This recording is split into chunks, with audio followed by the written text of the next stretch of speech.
Bonjour et bienvenue à Sa parole pour aujourd'hui. Le thème d'aujourd'hui, un camp sans eau. Toute la communauté des Israélites partit du désert de Sin sur l'ordre du Seigneur.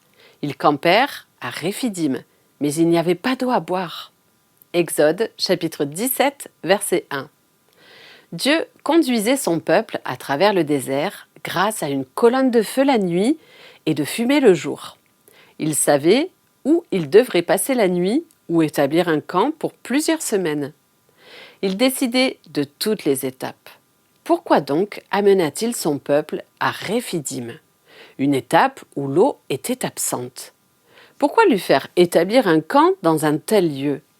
Dieu s'était-il trompé dans ses plans? Est-ce que votre sentiment lorsque vous vous trouvez dans une situation humainement sans issue?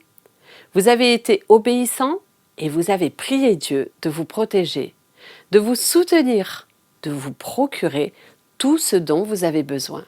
Mais vous vous retrouvez dans un désert où l'eau a disparu.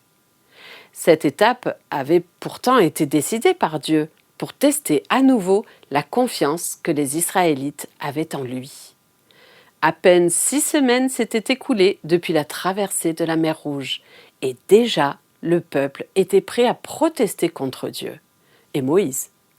Non seulement les Israélites ne lui faisaient plus confiance, mais plus grave, ils contestaient la bonté de Dieu à leur égard, en disant à Moïse: « Pourquoi nous as-tu fait quitter l'Égypte?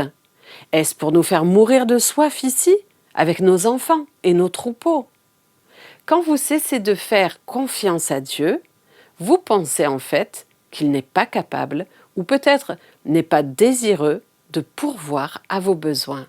Et donc, vous cessez implicitement de croire en sa bonté. En fin de compte, Dieu considère cela comme de la rébellion. Et pourtant, parce qu'il vous aime, il est prêt à ignorer votre rébellion et à vous fournir ce dont vous avez besoin. Verset 6. Le plus extraordinaire n'est pas que Dieu ait fourni de l'eau à son peuple, malgré ses propos agressifs, mais qu'il ne détourna pas sa face loin de lui. Au contraire, il déclare qu'il serait présent sur le rocher quand l'eau en jaillirait, nous dit le verset 6. Si vous retrouvez dans un camp sans eau, ne le rejetez pas, mais au contraire, croyez qu'il va intervenir et répondre à vos besoins physiques autant que spirituels.